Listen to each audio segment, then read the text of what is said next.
Hi, my name is Will, and welcome to the Distorted Transmission today. Today we've got a special show. It's one of the Getting to Know You episodes. A name that I've seen on the internet revolving around metal festivals for many years is a guy called Jacob Sisson. Is that how you pronounce it? Sisson? Sisson, yeah. Whew. So much that at one brief time I thought the Sisson Inquisition was a deathcore band. He has reappeared recently once more promoting an event called Ritual Division 3, so I decided once and for all to corner him and find out what he is all about. If not for the audience, then at least for my own peace of mind. So welcome, Jacob Sisson. Thank you for having me. Question time. The first one is because I've often wondered, do you play an instrument at all? Yeah, so I play bass. Currently playing a five-string Warwick. Good bit of fun. I don't play any bands currently. I'm setting up some jams with some friends and hopefully starting a wee doomy, angry, loud project, which would be a bit of fun. If you were to sum yourself up and say like a paragraph, how would you best do that, incorporating where you grew up and how you view yourself in the sort of grander scheme of things now? I grew up in the South Island, predominantly in Timaru. I was born in Christchurch. I currently live in Wellington. This is my third time living here in my life. I lived here as a teenager and as a younger child as well. Uh, I see myself as a small level promoter, just working with as many bands as I can and trying to highlight the awesome talent that we have here in New Zealand and show it to as many people as I can. What are some of the fests and things that you put on? Because you put on a few, right? Yeah, so I run three festivals currently. Ritual Division in May, which started out as my birthday party and then just exponentially blew up. I run Winterfest, which is held over winter, funnily enough, down in Christchurch, and Symbiotic Metal Festival. This will be my second year running both Winterfest and Symbiotic. I took those over from a good friend, Jay Hulbert, who retired from promoting. Wasn't he the drummer for Organectomy? Yes, he was the original drummer for Organectomy and then about 30 other bands. Very prolific musician. Right.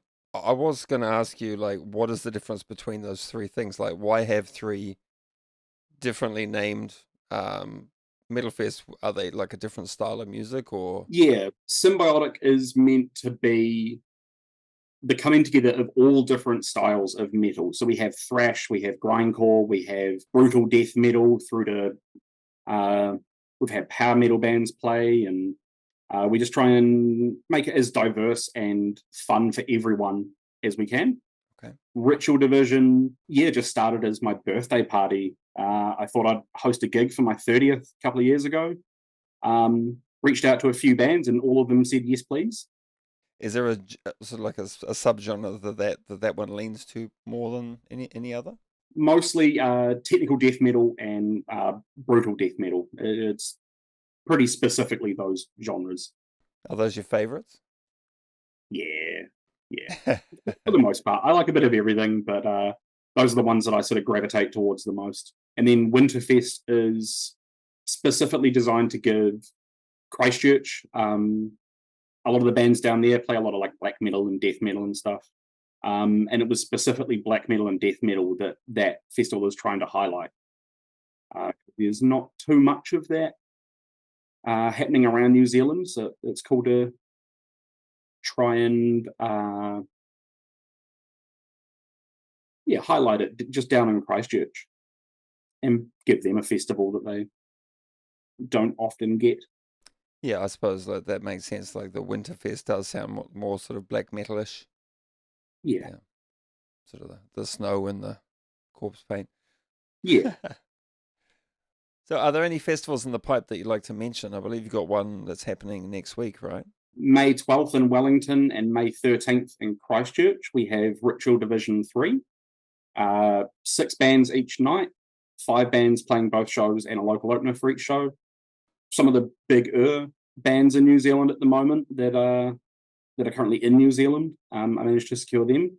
We got Blindfold and Led to the Woods headlining before, literally the week before their brand new album drops, and then they head over to Australia to do a 4-date tour over there. So I was very lucky to get them.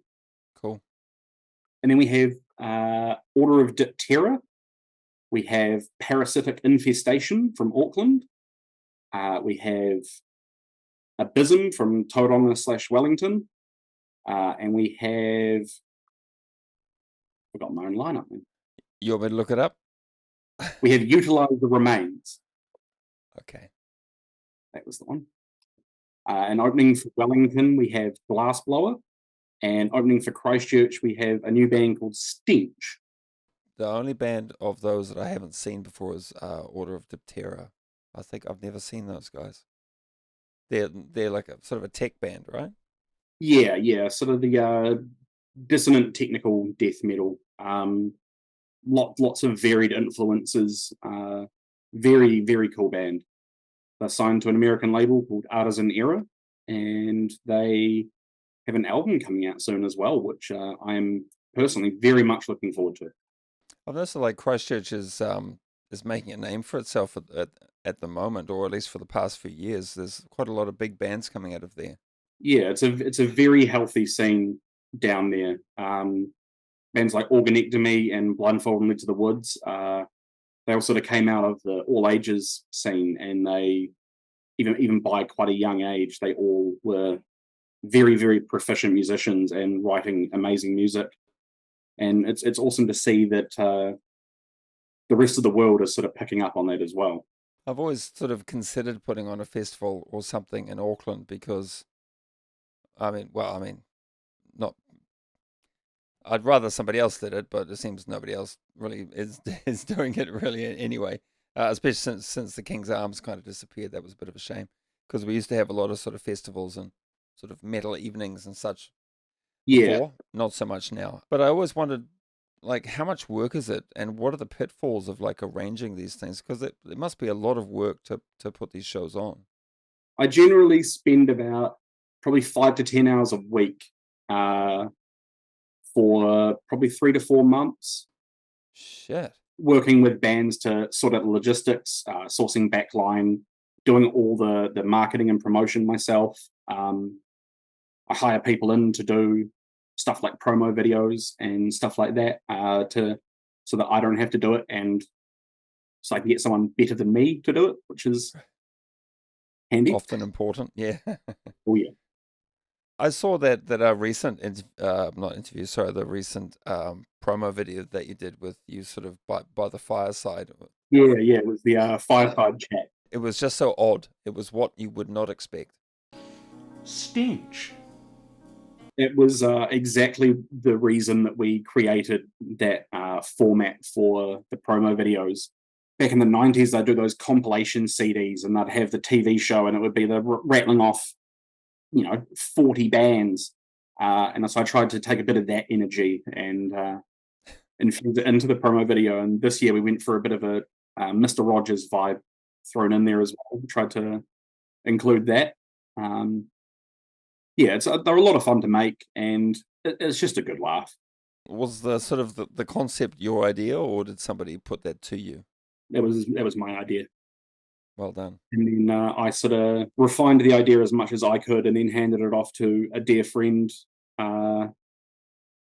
Izzy, who runs Abstract Bear Productions, and they helped refine it down even more and made it wonderful. And you've got more shows coming up later on in the year. Should we talk about those? Yeah. So I have Winterfest in June in Christchurch. We have 2 bands coming over from Australia. They are coming over a week earlier and playing Wellington at a friend Nick's gig, Barbarianism. Right. And then they're staying in town and then coming down to Christchurch for Winterfest. And we've got some very cool bands for that one, pulling Vargafrost out of wee hibernation, which is always a good time. Cool. We have Old Haven and Jormungandr as well. I can never pronounce that one. I still trip up, even though I've heard it 1,000 times. And then I have Symbiotic Metal Fest in October over Labour weekend. We have not announced the lineup for that one yet, but that is coming very, very soon. If you were to recommend, say, like your 3 favorite New Zealand bands, because you obviously see a lot of them, right, from all these events, what would be your top 3 picks? Not that you're being, there's no preferential treatment, just so other people can maybe take your advice on board and maybe check them out. Abysm would be one of them. Out of the currently gigging bands that I've seen lately, they are phenomenal. Unfortunately, I don't have any recorded material out at the moment, but they are working on some, as far as I know. Utilize the Remains as well, band from Dunedin. I work quite closely with them and help them book a couple of shows every now and again. Slamming brutal death metal, just groove ridden, lots of influence from like 90s, like New York style death metal, which is always fun.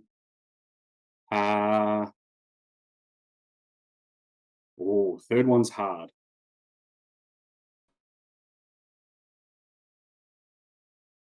Later that same evening. For the third one, I think I'd have to say Beast Wars. Big fan of Beast Wars and everything they do. Okay. Well done. That last one was a stretch, eh? Yeah. I'm interested that you got Abysm at the sort of the top of your list. I guess you kind of thought of them right off the bat, and I feel the same way about those guys. They played at Smashfest a few years ago, and it turns out that they were some of Evan Hunt's students, because he's a teacher, and so there was a sort of like rumble, like, oh, he's going to get these school kids to come along, and I didn't realize that they had been his students many years ago, or like a few years ago. I thought that they were like only 16 or 17, and they were the opening band. And I thought, okay, cool. So I was expecting like For Whom the Bell Tolls, like sort of like high school kids, yeah, easy band, 4/4 drum beats. The drum was a bit shaky or whatever. So I thought, okay, well, I'll check them out, and they absolutely fucking destroyed. Yeah, and I've played a few shows with them, and they've absolutely wiped the floor with us every time, in a good way. Like phenomenal. So impressed with everybody in the band and their performance, and they're kind of like they're sort of, I don't know, is cohesion the word? Like everything is just like one organic sound, and it all comes out all at once, and it's really well done, especially for guys that young, because they're not very old. They're early 20s. Yeah, so. yeah. They're as far as I know, they're all early 20s. Yeah, they're just phenomenal musicians, and they work together extremely well. And they're just the nicest dudes on the planet, which makes it love the guys as well. Yeah, so I didn't mind the fact that they played way better than us, because I was like, well, they're awesome. So fair enough. All right, is there anything else you'd like to add to the end of the interview? Because I guess that's about all we have to talk about, but feel free to add something if you like. I'd just like to say thank you to all the bands that put their trust in me to run these events and continue to work with me and support me as I grow into doing more promotion and being more professional with it, rather than just organizing a Rungus birthday party. I'm lucky to be friends with and work with a lot of really, really talented musicians and people with a lot of experience, and I'm just trying to soak all that knowledge up. So thank you to everyone, whether you're just coming out to a show and saying hi, or whether you're playing the show or whatever. Massive thank you to everyone. All right, Jacob, thanks very much for your time tonight. It's good to know finally who you are and what you do. No more misconceptions. Thank you very much for having me. Cool, and best of luck with the show next week. Thank you very much. Okay, say goodbye to everyone. Bye, everyone. See ya. And thanks for watching.